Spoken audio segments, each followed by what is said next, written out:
You didn't hit snooze in 1883. You hit cold. 4 a.m.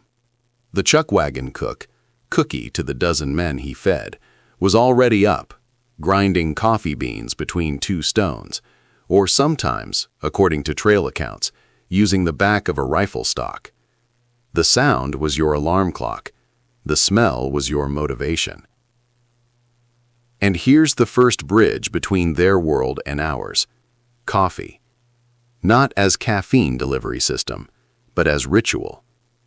Cowboys drank it scalding hot, black as tar, and constantly, up to 5 gallons a day for a crew of 12. One cook, Oliver Nelson, recorded using 175 pounds of coffee beans monthly. The men half lived on coffee, he wrote. Sound familiar? That morning cup that makes the rest of the day possible? They needed it to survive 60-hour storm shifts in the saddle. We need it to survive email. The dosage changed, the dependency didn't. Watch the choreography of their morning. Boots went on before hats, always.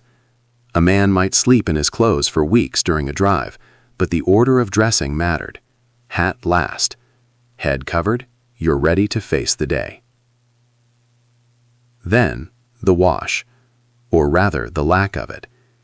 Here's where we need to adjust our modern sensibilities, but not our understanding.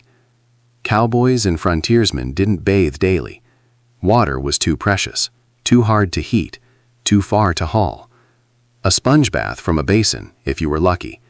The Parisian sponging bath, a shallow metal tub, was considered sophisticated equipment. But, and this is crucial, they weren't ignorant of hygiene. They used linen strategically. White collars and cuffs absorbed body oils. They changed underclothes when possible. They groomed. Think of it this way. They had the same social anxiety about body odor that you have before a first date. They just had fewer solutions. The embarrassment was universal. The deodorant was 120 years away. The movies show gunfights. The diaries show blisters. A cowboy's day was 14 to 18 hours of repetitive physical labor, riding in circles, keeping cattle moving, eating dust. The romance of the West was, for most, monotony punctuated by terror, storms, stampedes, river crossings. But here's what the academic research reveals that Hollywood misses: the waiting. Historian Dee Garceau's work on cowboy identity notes that cattle work involved hours of absolute stillness, watching, waiting for cattle to graze, waiting for the remuda to settle, waiting for the storm to break. Sound familiar? The modern worker stares at a loading screen. The cowboy stared at the horizon. Both are performing patience under pressure.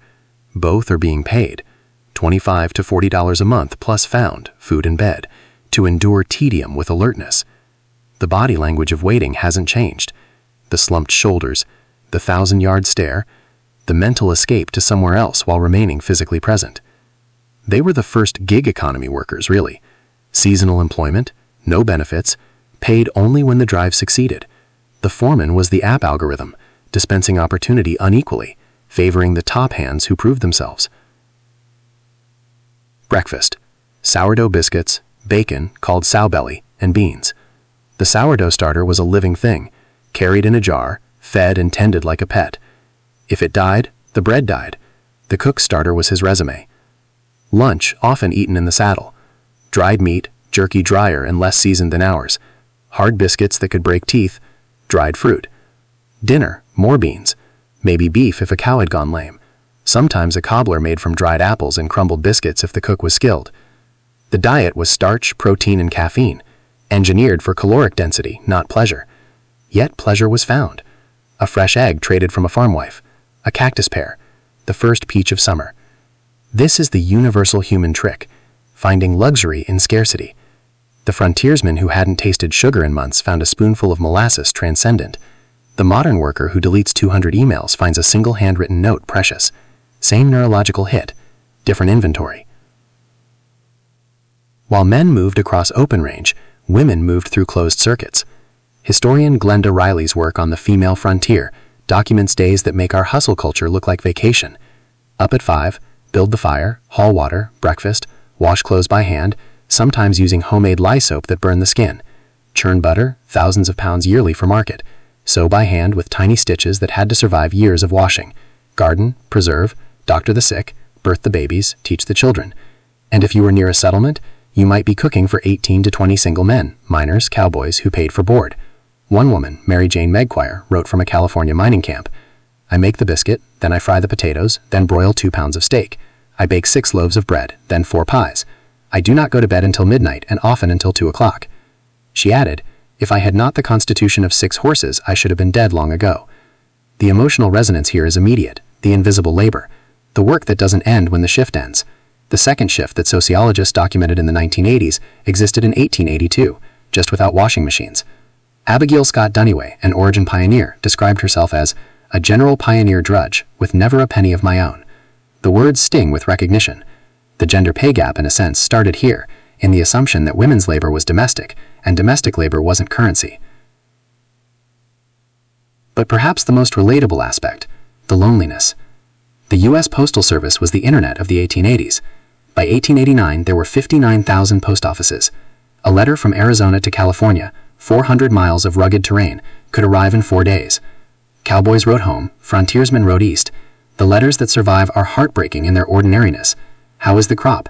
Is the baby walking? Send socks. The specific, mundane concerns of people separated by distance, trying to maintain connection through text. Historian Lillian Schlissel's collection of female frontier diaries reveals constant references to the mail. No letter today. The mail brought news. I wept over your letter. This was the original seen message anxiety, waiting weeks for a response, wondering if silence meant disaster or just delay. The emotional architecture of long-distance relationships hasn't changed, only the speed has. And the homesickness.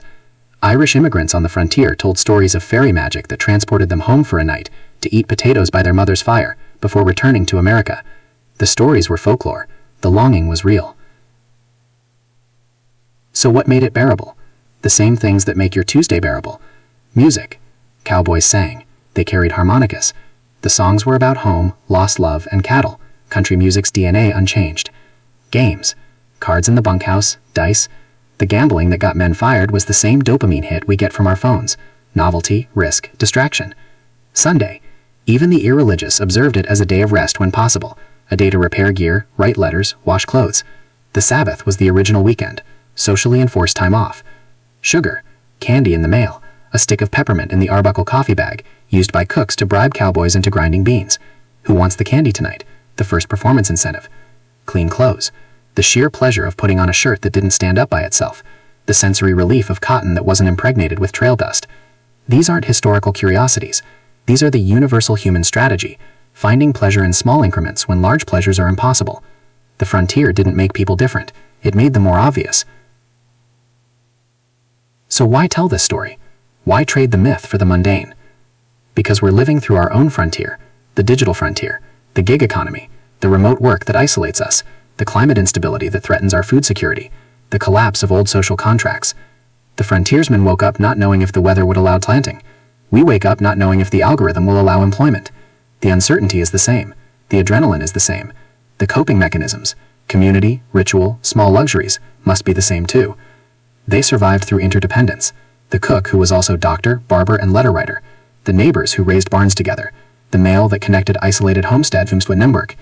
We survived the same way, even when our technology tells us we shouldn't need to. The cowboy needed the crew. We need the crew. The form changes. The need doesn't. They were not simpler times. They were not nobler people. They were humans. Cold, tired, anxious, bored, hopeful, moving through the same 24 hours we move through. The coffee was worse. The labor was harder. The mortality was higher.